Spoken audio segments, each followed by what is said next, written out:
அனிதா காளிராஜின் உயிரே ஆருயிரே பாகம் 19.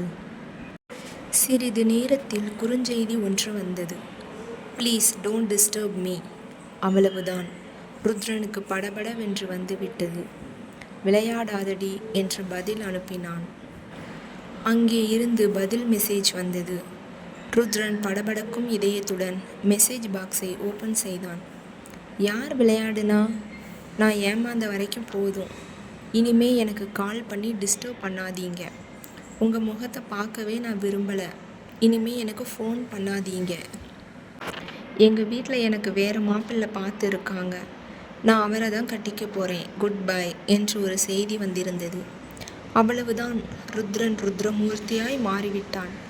தன் கையில் இருந்த கைபேசியை பெட்டில் தூக்கி வீசினான். இரு கைகளாலும் தலையை பற்றி கொண்டவன் வெறிகொண்டு கத்தினான். கணினி, டிவி என்று வீட்டில் உள்ள அனைத்து பொருட்களையும் தூக்கி போட்டு உடைத்தான். அந்தோ பரிதாபம். வெறும் மெசேஜை வைத்து மட்டுமே தன் காதலியை தவறாக நினைத்து விட்டான். அவளை நேரில் வந்து சந்தித்து இருந்தால் நிலைமை எப்படி இருக்குமோ? வீடு முழுவதும் கண்ணாடி. ருத்ரனின் காலில் அங்கெங்கே கீறல் விழுந்து இரத்தம் கசிந்து கொண்டிருந்தது. மனம் மரத்து போன நிலை. எதுவும் பிடிக்கவில்லை.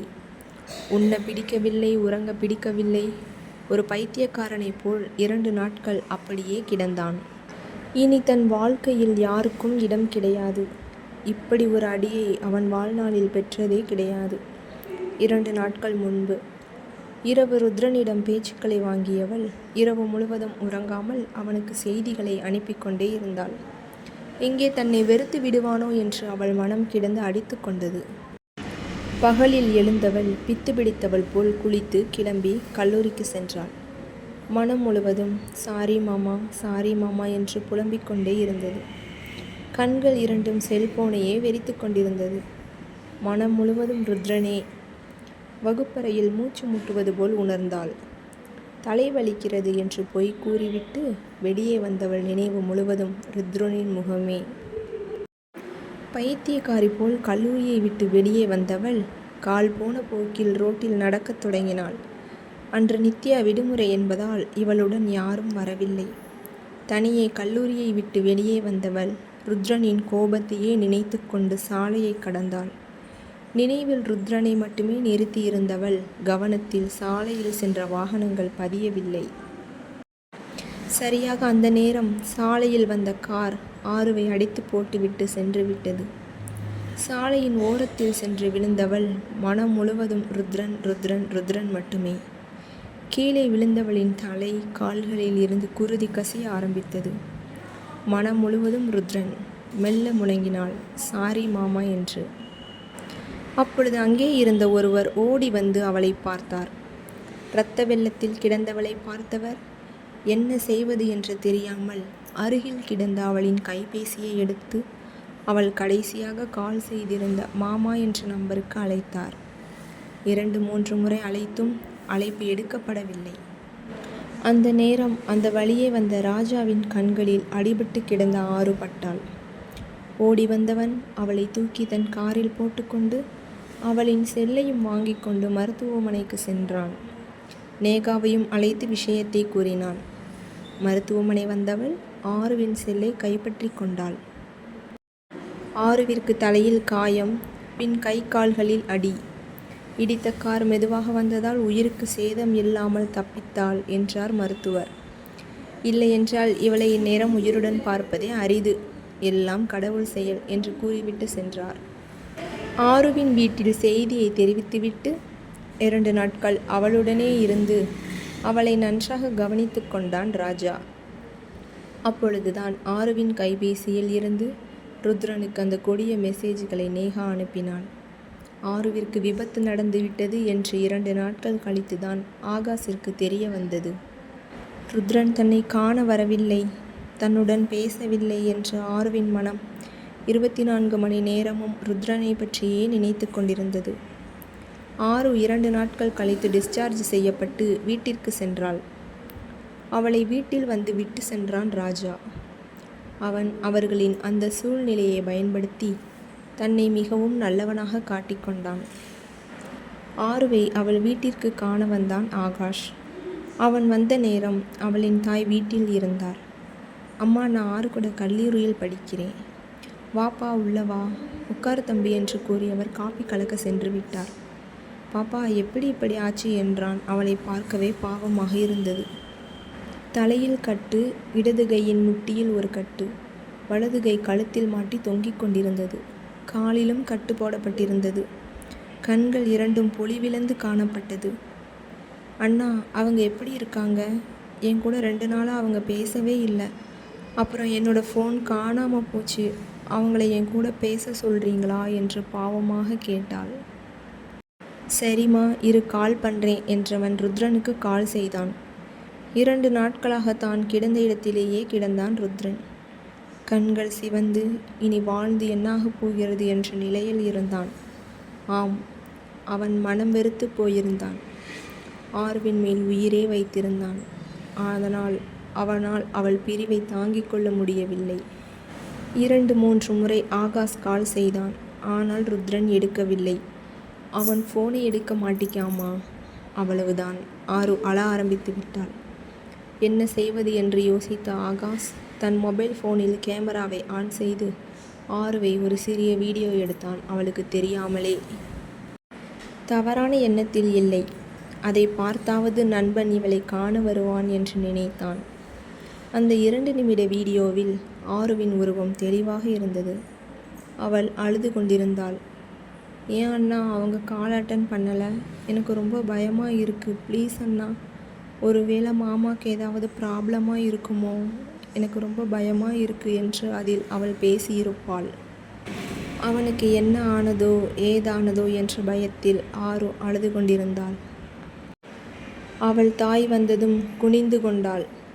காப்பியை குடித்துவிட்டு கிளம்பிவிட்டான் ஆகாஷ். இந்த வீடியோவை ருத்ரனின் மெயிலுக்கு அனுப்பி வைத்தான் ஆகாஷ். ஏனென்றால் ருத்ரன் மற்ற ஆன்லைன் செயலியை விட மெயிலில் தான் அதிக நேரம் செலவிடுவான். காரணம், அவன் பிஸ்னஸ் பற்றிய தகவல்கள் எல்லாம் மெயிலில் தான் அனுப்பப்படும்.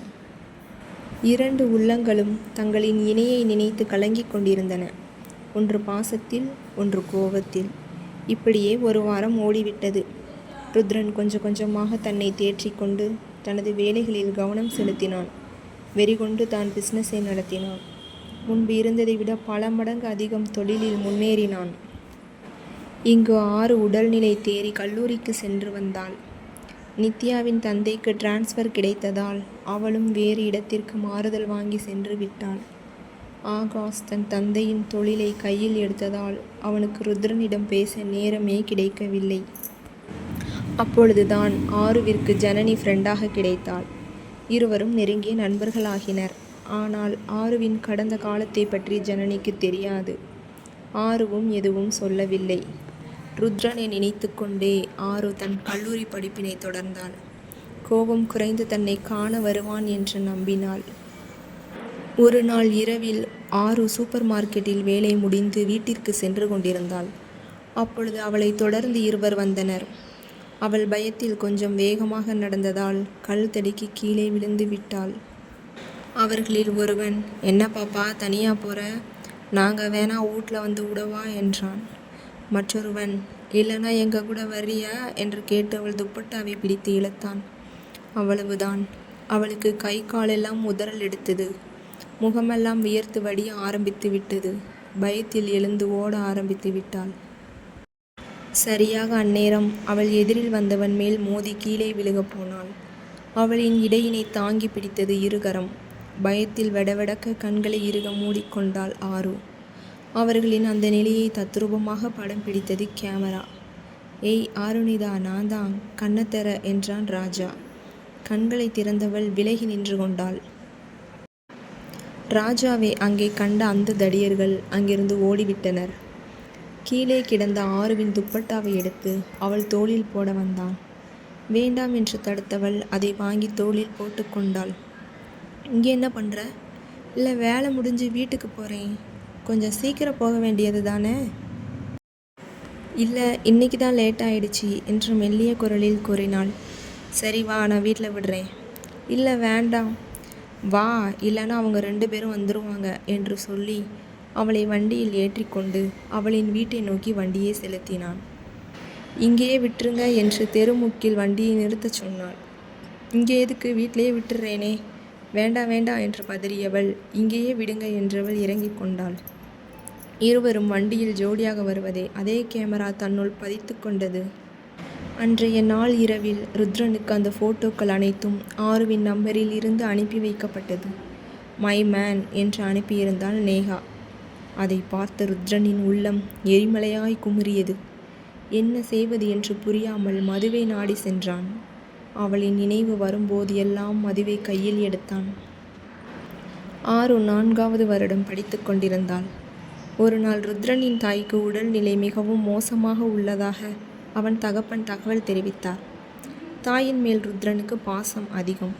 இவ்வளவு நாள் யார் பேச்சையும் கேட்காதவன் இன்று தாய்க்காக அடுத்த ஃப்ளைட்டை பிடித்து இந்தியா வந்தான். வந்தவன் ஐசியூவில் அனுமதிக்கப்பட்டிருந்த தன் தாயை கண்டு மிகுந்த வேதனை அடைந்தான். ஆனால் அதை அவன் முகத்தில் காட்டவில்லை.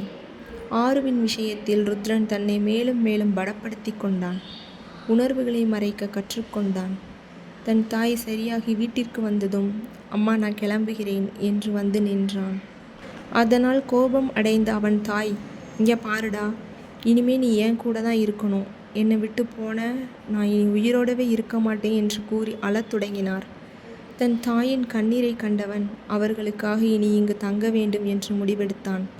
ஓகே மாம், ப்ளீஸ் அழாதீங்க, மறுபடியும் உடம்புக்கு ஏதாவது வந்துட போகுது என்றான். ருத்ரனிடம் பெரும் மாற்றம் காணப்பட்டது. தோற்றத்தில் எப்பொழுதும் போல் இருந்தாலும் அவனின் நிதானம், கோபம் கொள்ளாமல் இருப்பது, அமைதி எல்லாம் அந்த தாய்க்கு எதுவோ உணர்த்துவதாய், தம்பி உடம்புக்கு எதுவும் சரியில்லையாப்பா, உங்ககிட்ட நிறைய மாற்றம் தெரியுது, ஏதாவது பிரச்சனையாப்பா? நோ மாம். பொய் சொல்லாமல் உண்மையை சொல்லுப்பா. ப்ராமிஸாக எதுவும் இல்லை மாம் என்று சிரித்துவிட்டு சென்றான். உதடுகள் சிரித்தது, கண்கள். 4ஆம் வருடம் முடியப் போகிறது. ஆரு ப்ராஜெக்ட் வேலையாக ஒரு நாள் வெளியே சென்றிருந்தாள். அப்பொழுது ஒரு ஹோட்டலில் பிஸ்னஸ் லஞ்ச் முடித்துவிட்டு ருத்ரன் வெளியே நின்று செல்லில் பேசிக் கொண்டிருந்தான். ஆரு அவனை பார்த்துவிட்டாள். பார்த்துவிட்டு அவனை நோக்கி ஓடினாள். ஆருணிதா ஆருத்ரன் காதல் கதை தொடரும்.